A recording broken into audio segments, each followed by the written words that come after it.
What's up, guys? Mason the Brock Henderson here, and we are through to the round of 16 in the Champions, or is it the round of 32? I don't remember, but we're through to the knockout rounds in the Champions League after beating Qarabag today, 4-0 at their place, and pretty straightforward game overall. I will say though, we got fortunate on the definitely on the red card. The PK, maybe it was a PK, it looked like he kind of got a little bit of Willian, maybe clipped him a little bit, but the red card was soft. Yes, he's the last defender, but first of all, there's supposed to be double jeopardy, which means if you concede a penalty, even if you're the last defender, it's supposed to be a yellow because giving a red and giving a penalty is like a double punishment for him. So, yeah, to say that was a red card was pretty harsh. And it did sort of change the game. Yes, we still could have had a PK there, even if it wasn't a red card, and that still would have put us up. But bringing them down to 10 men whenever it's only like 18, 19 minutes in, yeah, it's pretty much game over at that point. I will say, though, even though it was fortunate for us, I'm not complaining that much because, frankly, we needed the rest. We had West Brom away last weekend, Qarabag away in the midweek, and now we've got Liverpool away, and we've got one less day of rest. So knowing that we had a pretty easy game tonight, it's kind of like, thank goodness. Thank goodness we didn't have to wear our legs out. Thank goodness we weren't made to work the entire game, or else we'd probably struggle in the weekend. So let's talk about the lineup first of all. Pretty straightforward lineup, and not exactly what I want, but at the same time, it's still good. You've got Rudiger, David Luiz, and Spilicueta as the back three, Courtois in goal, Alonso and Zappacosta in the wing backs, Fabregas and Conte in the middle, and then Willian and Pedro with Hazard as the front man of the three. So, yeah, go back to the 3-4-3, that's fine, and it worked pretty well. As far as personnel is concerned, I would have liked to see a little bit of change, at least on the wing backs, just because we still don't have Moses back, we still don't have Kennedy back, and so knowing that these two are going to be our wing backs means we need to give them some rest.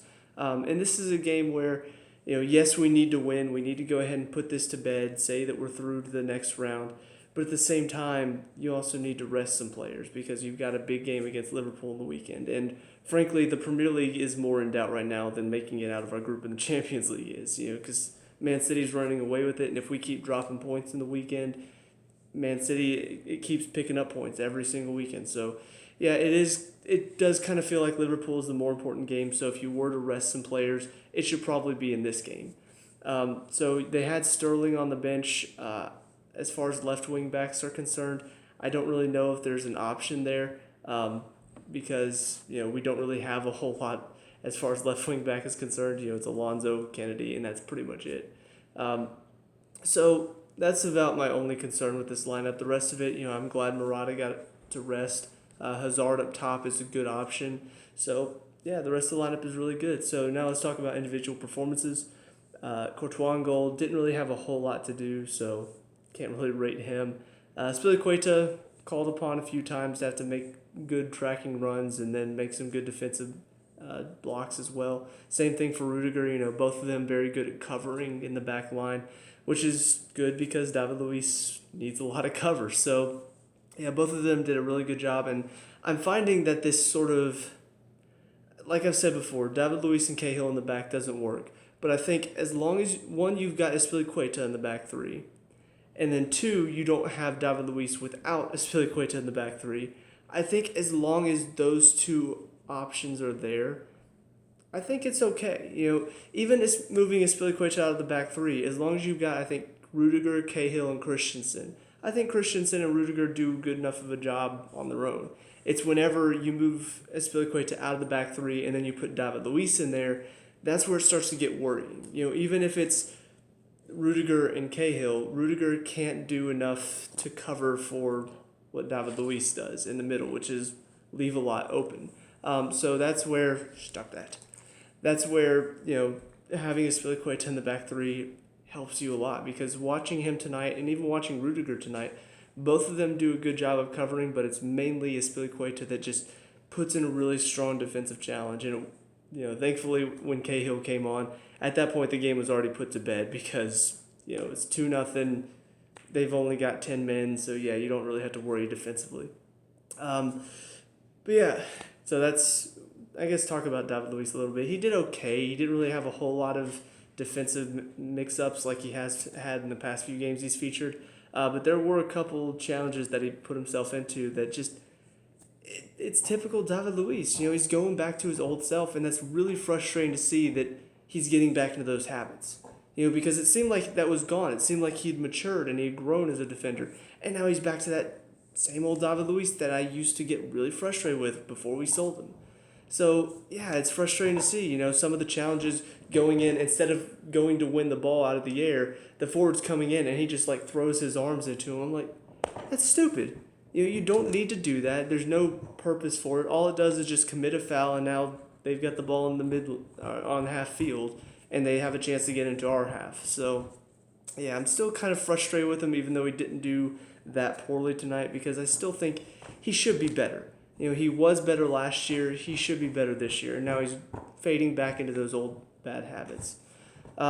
Rudiger I already talked about a little bit, but yeah, he did well tonight. I thought he did well defensively, and also when he was called upon to get in the attack a little bit, he does well there too for the most part. A couple giveaways here and there, but his passing generally is pretty good.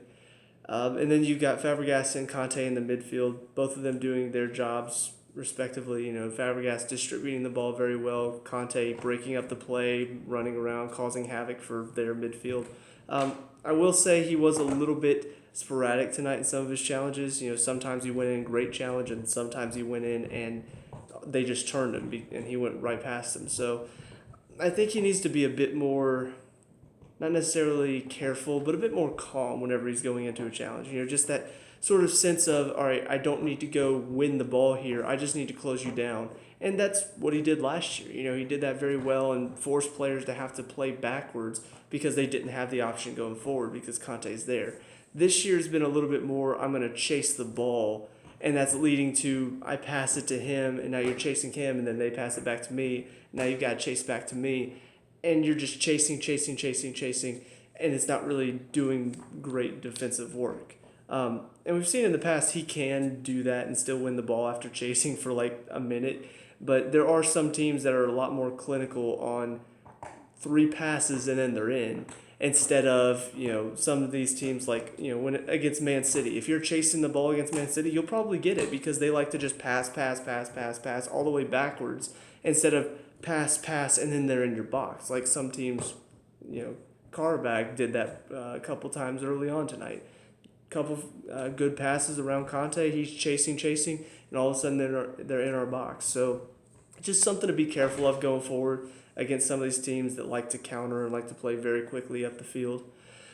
Alonso and Zappacosta both did okay. Zappacosta had some good attacking runs forward. Alonso had some good, positioning.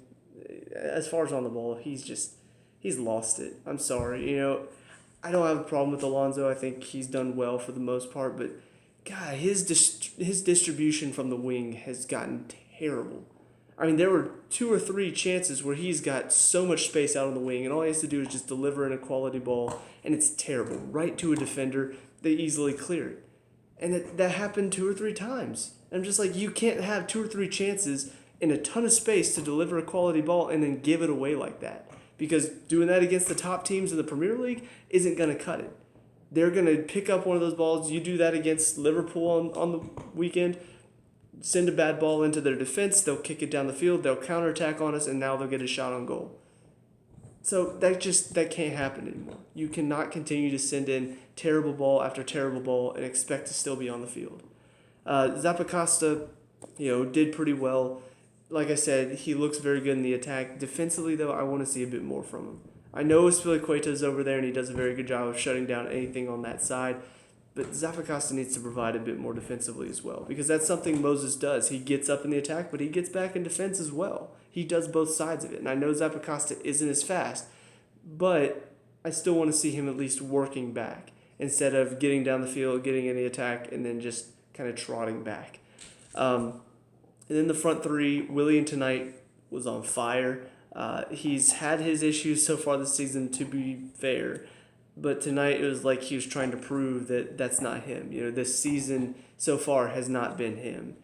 And I mean, 2 goals. He won both penalties as well. I mean, that's a player who's looking to prove a point, and I think he did tonight. It's just unfortunate that, like I said in the weekend against West Brom, this new formation that we're in, the 3-5-2, it doesn't provide an option for either Pedro or Willian to make it on the field, because you've got 5 in the midfield, so you've got 3 center midfielders, you got 2 wing backs, and then you got somebody that sits in behind the striker that's going to be Hazard because he's your best option, and then the striker who's going to be Murata.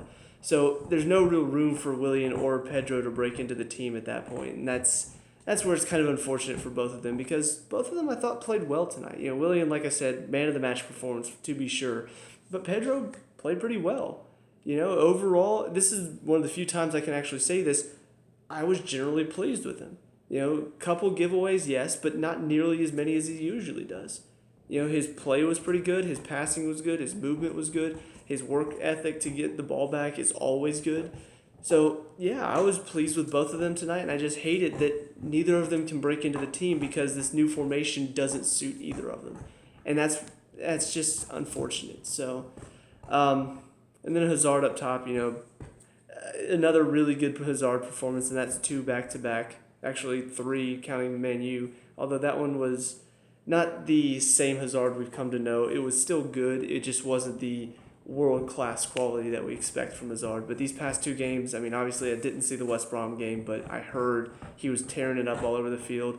Watching him today against Qarabag, tearing it up all over the field. I mean, he is back to what we've come to expect out of him. And I hope the fact that Conte gave him a bit of a rest in both of these 2 games, I'm hoping he goes into the Saturday match completely fit and ready to take on Liverpool, because we're going to need him to be at this level.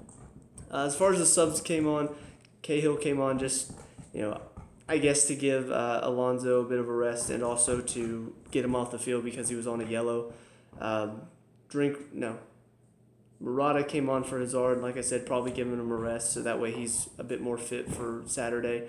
And then Drinkwater came on for Conte.